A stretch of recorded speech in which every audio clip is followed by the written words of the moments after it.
Terima kasih kepada Bapak Jenderal yang tadi saya mendengarkan walaupun sambil ngantuk-ngantuk sayup-sayup karena habis makan biasanya kami ngantuk dan panggil saya aja nama Bu.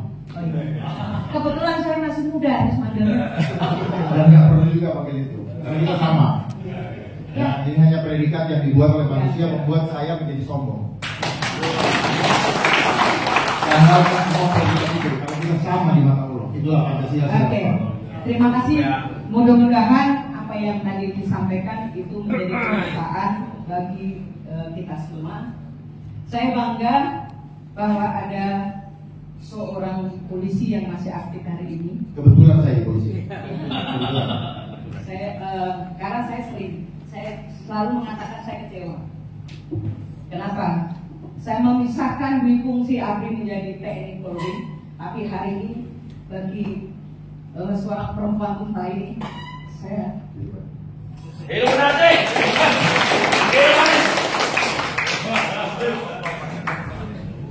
ya ada sedikit tadi saya mendengar bahwa bagaimana kita nggak usah ribut tapi itu bisa bersatu. Tapi yang saya alami dari zaman Orde Baru sampai hari ini tanpa ribut itu tidak ada yang mendengarkan. Mereka akan matanya buta, kupingnya tuli dan semua. Walaupun kita menghadiahkan darah, air mata, nyawa pun sekaliannya, itu juga tidak ada yang bisa kita nikmatkan pada yang dirasakan tidak ada.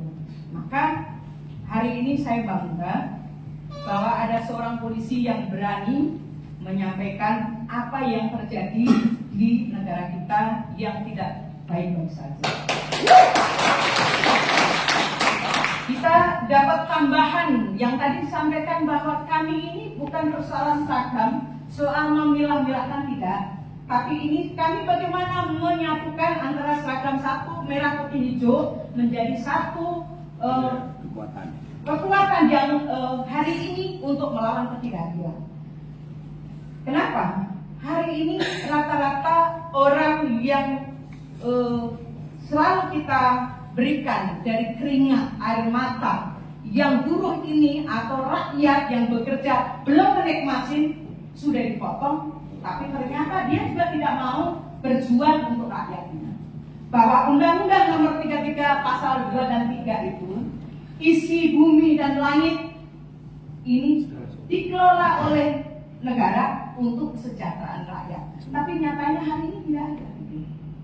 Apa yang harus kita lakukan? Kita bersama. Persoalan hari ini polisi ada satu yang ikut. Mungkin di luar sana mereka tidak berani mengatakan bahwa saya juga sama. Seringkali ya kami ini mendapat ketidakadilan. Makanya tadi kenapa saya membawa tas, saya diusir lagi gitu. Setiap saat saya selalu diusir kan. Di dalam masjid saja saya diusir. Bagaimana hari ini kalau rakyat tidak bersatu pada persoalan hari ini, kita nggak perlu ribut-ribut. Kalau ribut pasti ada nilai angka. Biarkan saja kalau itu nilai angka. Tapi kalau angka itu keluar demi kesejahteraan rakyat, bagi saya darah, air mata, nyawa, saya sudah siap. Inilah kondisi yang terjadi hari ini. Kenapa hari ini kami ini duduk di sini? Kami akan mempersiapkan perjuangan ke depan. Memang kemarin tanggal 10 Agustus itu adalah kita memulai dan setahun 10 Agustus 2022 sampai 2023 ini. Tapi masih tetap pemerintah kita ini, khususnya Bapak Joko Widodo, masih mereka menganggap kita ini tidak ada apa-apanya. Tapi justru kita harusnya bersatu, menambah kekuatan, apalagi tadi yang dijelaskan soal undang-undang kesehatan ini. Ini sangat menyakitkan bagi rakyat. Rakyat tidak boleh sakit, walaupun rakyat itu penyokong. Inilah yang membuat saya bangga, menambah semangat ke depan. Kita harus berjuang bersama-sama, mau pribadi maupun organisasi, kita ditambah kekuatan dari semua pihak. Mudah-mudahan ke depan 2 bulan lagi kita bisa bersatu dan kita bisa turun kembali. Dalam rangka itulah kami ini berkumpul, kalau kami berjuang itu tidak pernah namanya kucing-kucingan, tapi kita betul-betul menyampaikan kepada pemerintah, kami ini turun seperti ini loh, maunya seperti ini, tapi tetap kondisi yang hari ini seolah-olah kami ini adalah bukan bagian dari bangsa Indonesia, seolah-olah kita ini sebagai pengontrak di negeri sendiri. Apa yang tadi dijelaskan bahwa kita ini menjadi budak, memang benar. Kalau orang bilang buruk, itu orang nggak mau. Bukan karyawan, pekerja, buruh ini adalah bagian dari budak. Maka bangsa Indonesia itu hanya sekedar sebuah nama aja mereka sebut. Tapi bagaimana persoalan kesejahteraan bangsa ini tidak ada dipikirkan. Inilah yang hari ini soal undang-undang ini yang tadi diceritakan juga tentang TKI. TKI kita ini hanya dipisah gitu. Ini semakin kompleks kondisi hari ini. Pak Dharma, saya bilang panggil Bung Dharma aja. Bung Dharma, bagaimana untuk merangkai sebuah perjuangan ke depan ini mau seperti apa? Apakah kita diam-diam? Apa kita sebuah gerakan? Apakah gerakan itu bagian dari menakutkan bangsa ini? Tapi dari zaman Soekarno gerakan pasti ada. Tanpa ada gerakan kita tidak akan terjadi apa. Perubahan itu dari semua gerakan. Yang ketiga, bahwa hari ini mendekati capres siapa? Memang sampai hari ini saya juga nggak percaya apakah capres nanti setelah dia mengatakan, oh ya nanti saya akan mencapres, saya nggak percaya. Karena apa? Di belakang mereka ini semua oligarki. Apakah kita bisa jamin bahwa mereka mampu untuk mencabut undang-undang Omnibus Cipta Kerja?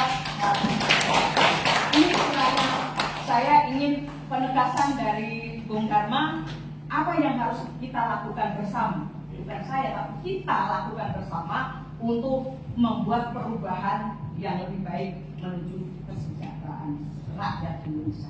Saya rasa itu. Terima kasih. Assalamualaikum warahmatullahi wabarakatuh. Terima kasih Pak Sunardi. Terima kasih Pak Sunardi.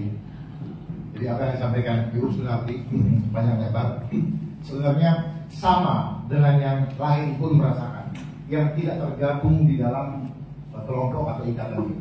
Semua merasakan hal yang sama. Kalau dibilang istilah buruh atau budak, saya juga termasuk budak ternyata. Karena kata budak itu berasal dari gawai, pegawai. Ya, cuma kami keren-kerenan aja pegawai. Enggak budak juga karena masih digaji. Ya, cuma bidang kita beda-beda. Nah, apa yang sekarang dirasakan sebenarnya ini proses panjang mulai sejak Soekarno menarik diri Indonesia dari United Nations, terus membuat suatu gerakan yang disebut gerakan non-blok, membuat Monevo dan sebagainya. Nah, dari situlah mereka merencanakan. Makanya semua yang masuk dalam gerakan non-blok satu-satu dihancurkan, termasuk Yugoslavia. Nah, saya pernah ke Yugoslavia. Dan ternyata pemainnya apa? United Nations. Dia nanti akan membentuk apa? Transitional Administration Government. Jadi ada pemerintahan transisi. Dan saya pernah jadi bagian daripada itu. Kenapa saya senang ke sana? Karena dikasih gaji per hari $90 per day. Tuh, senang ke sana. Ya ada juga nasionalis saya. Nasionalis itu cuma seneng ya dikirim mewakili Indonesia. Tapi udang di balik batunya. Saya pikir, kok gue ngurusin negara orang ya? Sementara negara gue juga sendiri berantakan. Makanya itu kadang-kadang orang sumbangan ke negara ini. Lah, ayat-ayatnya susah kok. Jadi sebenarnya hidup ini apa? Saya muka, munafik. Karena kita senang dipuji orang, tapi rumah tangga sendiri nggak diurusin. Nah sama seperti orang selingkuh, dia urusin itu cabang yang lain, di rumahnya berantakan. Kalau yang di sana, dia keluarin uang banyak-banyak. Jadi artinya apa? Sebenarnya orang-orang yang demikian adalah orang-orang yang selingkuh. Karena tujuannya apa? Pujian, dipuji. Ya, mungkin mengerti maksud saya.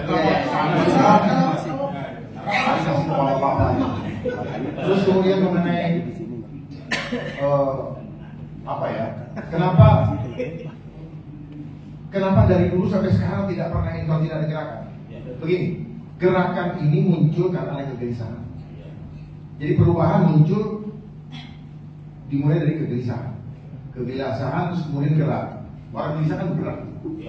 Nah, cuman saya mau tambahkan lagi. Janganlah mengandalkan kekuatan sendiri.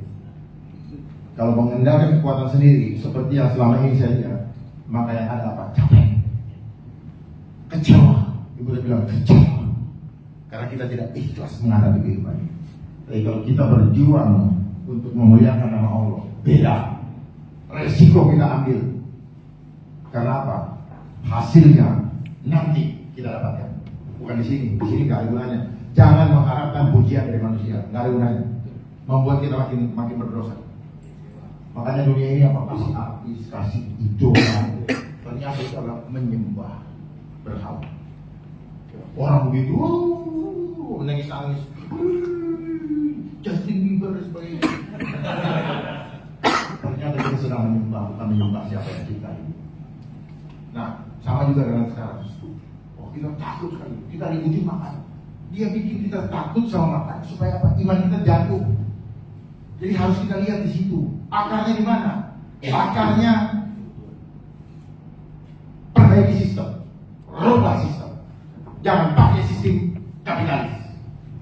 Kalau sistem kapitalis ya seperti itu. Nah, itulah sistem ekonomi yang diajarkan oleh Adam Smith. Konsep kapitalis.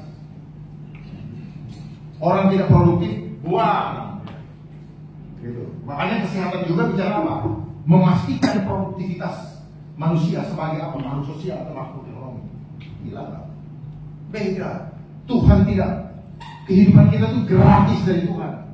Bayangkan, Tuhan sudah siapkan alam ini untuk kita kuasai dan kita kelola untuk menjaga ciptaannya. Bukan yang rusak seperti selama ini. Dengan adanya industri lah apa segala macam, dia rusak semua. Gimana nggak rusak alam ini? Gimana nggak akan terjadi longsor, banjir dan sebagainya? Jadi alam ini tidak pernah Tuhan yang hancurkan. Makanya Tuhan membuat perjanjian pelangi. Kenapa ada pelangi? Dengan Nabi Nuh. Tuhan bilang begini, aku tidak akan pernah menghancurkan bumi ini lagi, walaupun manusia berbuat jahat. Artinya apa? Kejadian gempa bumi dan bencana alam, siapa yang bikin? Manusia yang berbuat jahat. Dengan memanfaatkan teknologi. Makanya apa? Gempa bumi dibilang apa? Gempa tektonik. Teknologi elektronik. Tapi karena pelajaran di sekolah kita udah lihat, oh begini ada patahan bumi, kita pikir itu benar. Bukan, kita di dokter supaya begitu kejadian itu. Nah lo, oh kayak gini. Terus kita bayar pula sekolah. Yang ngajarin kita yang enggak. Terus yang ngajarinnya juga kagak ngerti yang diajarin bener enggak. Buat apa?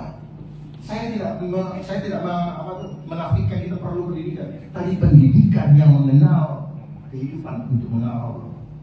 Bukan pendidikan yang mengajarkan kita untuk jadi koruptor. Makanya jadi koruptor semua. Perhatikan itu. Jadi apa yang ibu rasakan akibat daripada sistem menciptakan manusia yang selalu rakus. Karena sistem. Sekolah ngapain diadu? Sehingga melihat manusia lain menjadi musuh. Karena konsep yang dibangun adalah konsep homo hominis lupus. Manusia menjadi serigala, itu yang diciptakan. Makanya kenapa dia selalu muncul dengan serigala? Ada darahnya. Karena dia makan, dia hisap darah. Makanya dia bangun konsep Dracula. Sadari itu. Jadi kita setengah mati apa segala macam gini-gini. Sistem yang bikin. Jadi akarnya mana? Rubah sistemnya. Itu. Dan saya siap untuk merubah sistem itu. Saya siap memberikan pemikiran saya untuk berubah sistem. Karena saya tahu akarnya. Nah, saat ini akar persoalan bangsa yang paling mendasar, yang paling utama harus kita segera selesaikan adalah apa? Selesaikan hutang negara. Berapa? 7.000 triliun. Kecil. Kecil asal kita tahu caranya. Paham ya? Kalau nggak tahu pasti bingung. Jangan tanya sama orang-orang ekonomi yang belajar di bangku sekolah, nggak akan ngerti. Karena dia tidak pernah diajar bagaimana menyelesaikan hutang. Tapi bagaimana Bapak Ibu selalu berhutang. Makanya dia buka kredit. Caranya untuk kita kredit apa? Rayu dia dengan apa? Barang ini bagus. Masalah aja cuma 10.000 kok. Ya mereka jahat, kitanya nunggu. Begitu. Dia mau jahat kalau kita nggak nunggu, nggak bakal. Saya mau Bapak tanya terus Pak, biar saya bongkar semua Bapak punya pemahaman yang selama ini terkunci oleh apa? Textbook. Orang-orang yang textbook begitu dikasih kayak gini, bikin mind blowing, gak masuk akal gue. Iya kan? Akal lu nggak nyampe. Akal lu diisi dengan kemampuan yang hanya segitu. Seringkali orang mau cocokologi halu, lu yang nggak ngerti. Betul. Jangan bangga dengan sekolah. Saya juga pernah sekolah. Tapi setelah itu baru saya sadar, saya sekarang nyampein. Ada orang yang nyampein. Kan kalau Bapak nggak sekolah nggak jadi bintang 3. Setelah saya ngerti, sekarang saya nggak peduli lagi dengan pangkat jabatan saya. Saya harus sekolah. Kenapa? Kita dibodohi oleh sistem. Dan orang yang menuding saya, orang yang masih tidak paham akar masalahnya. Kalau dia sudah paham, dia tahu bahwa akar hidup dia ada Tuhan, maka dia nggak akan takut dengan apapun juga. Dan saya nyatakan saya tidak takut dengan apapun juga. Salam Pancasila. Saya hanya takut dengan Allah. Mati itulah kapan-kapan. Tidak pernah kita tahu. Itu bukan hitungan matematika. Tetapi manusia jahat ini ingin menghitung kehidupan kita dengan cara mati. Kehidupan kita bukan matematika dunia, matematika linear. 2 tambah 2. Bukan. Orang berhubungan badan setelah nikah belum tentu punya anak. Kalau punya anak berarti pasti punya anak. Itu hitungan matematika linear. Tapi setelah saya belajar juga, ternyata di dalam hitungan matematika atau berhitung, ternyata ada magicnya. Ada simsalabim. Contohnya, 2 tambah 2 berapa? 4. 2 kali 2 berapa? 4. Minus 2 kali minus 2 berapa? 4 kan? Coba buktikan sama saya. Itulah rumus simsalabim. Ya, ilmu pasti itu ilmu mati. Yang benar itulah ilmu sosial. Kenapa? Kita adalah homo imagonis. Kita adalah citra Allah. Kita harus berkembang kepada homo homini socius. Tetapi dunia ini konsepnya menggiring kita berkembang kepada homo homini lupus. Setelah itu apa? Homo teknologi. Dan kita akan dicap dengan mark of the beast, digitalisasi, tanda bilangan. Makanya kemana-mana sekarang pakai carries, gak punya hidup, gak bisa hidup. Dia mau bikin itu, semua hidup kita dikontrol, bukan dikontrol Tuhan. Dan ini buat kami, ini adalah lambangnya Antichrist, lambangnya Al-Masih Ad-Dajjal. Artinya apa? Saya sudah mengambil posisi menjadi kelompoknya Dajjal. Kalau kita memilih, apa? Jangan main-main. Saat ini kita disuruh di sini atau di sini. Saya mengambil posisi di sini. Saya nggak mau ambil di situ. Kenapa? Azabnya udah jelas. Jangan main. Hidup ini adalah pilihan. Kita pilih ikut Allah atau senang-senang sesaat ini tapi lewat juga. Saya pilih yang satu. Karena saya datang dari dia. Saya hidup bukan dari sistem dunia. Saya hidup dari sistem surga. Sistemnya Allah. Makanya saya bisa bernafas. Tidak ada yang kasih saya nafas. Bapak Ibu sekalian yang sini pun tidak bisa memberi saya nafas. Banyak kita diajar berdoa, tapi tidak ngerti berdoa yang sebenarnya gimana. Berdoa cuma tomat kami tadi, tapi nggak jelas internetnya terhubung. Makanya kalau berjuang, mari kita berjuang bersama berjuang. Dengan cara apa? Libatkan Allah. Tanpa libatkan Allah, omong kosong. Karena yang perang Tuhan kita punya kekuatan terbatas. Ya. Mereka punya semuanya, tetapi dengan Allah yang tidak mungkin jadi mungkin. Musa tidak bisa, tidak mampu melewati itu, dan tidak ada hitungan matematikanya. Sampai sekarang tidak bisa orang akademis, naskah akademik menguraikan kenapa Musa bisa belah merah. Itulah iman, karena Allah sendiri yang belah. Paham ya? Selama ini kita perlu lagi tidak bisa, enggak, bersama Allah kita bisa. Amin. Amin.